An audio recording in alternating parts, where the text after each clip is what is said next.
Boiled శనగలు ఈరోజు మనం నైట్ నానబెట్టేస్తున్నాము. రేపు మార్నింగ్ పిల్లలకి స్నాక్స్ లాగా పంపిస్తున్నాను, అందుకోసం చేస్తున్నాను. నైట్ నానబెట్టేస్తే మార్నింగ్ వరకు అది బాగా ఉబ్బుతాయి కాబట్టి మార్నింగ్ మనం 6కి అయినా చేయొచ్చు.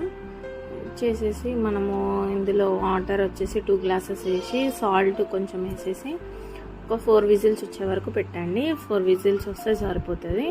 తీసేసి మనము వాటర్ అనేది తీసి ఒక బౌల్లో వేసుకోవాలి. ఒక బౌల్లో వేసి పక్కకు పెట్టేసుకొని ఇందులోకి మనం తాలింపు వేసాము. ఇది చూడండి ఇలా ఉందో, ఇలా ఉంటే సరిపోతుంది. పిల్లలు బాగా ఇష్టంగా తింటారు. తాలింపు వేసుకోవాలి. తాలింపులో కొంచెం ఆయిల్ వేయాలి, ఎక్కువ వేయొద్దు. అవి ఆల్రెడీ కొన్ని ఉన్నాయి కాబట్టి కొంచెం వేసుకోవాలి. మీరు ఎంత ఉంటే అంత దానికి సరిపోయే అంత ఆయిల్ వేసుకోండి. జీలకర్ర, ఆవాలు, మనం మినపప్పు, ఎండుమిర్చి, కరివేపాకు, పసుపు వేసేసి కలిపేసి సాల్ట్ కొంచెం అందులో వేయాలి. వేసేసి ఇందులో కలిపేసుకొని మార్నింగ్ బాక్సెస్లకి స్నాక్స్ లాగా పెట్టేస్తే బాగుంటుంది.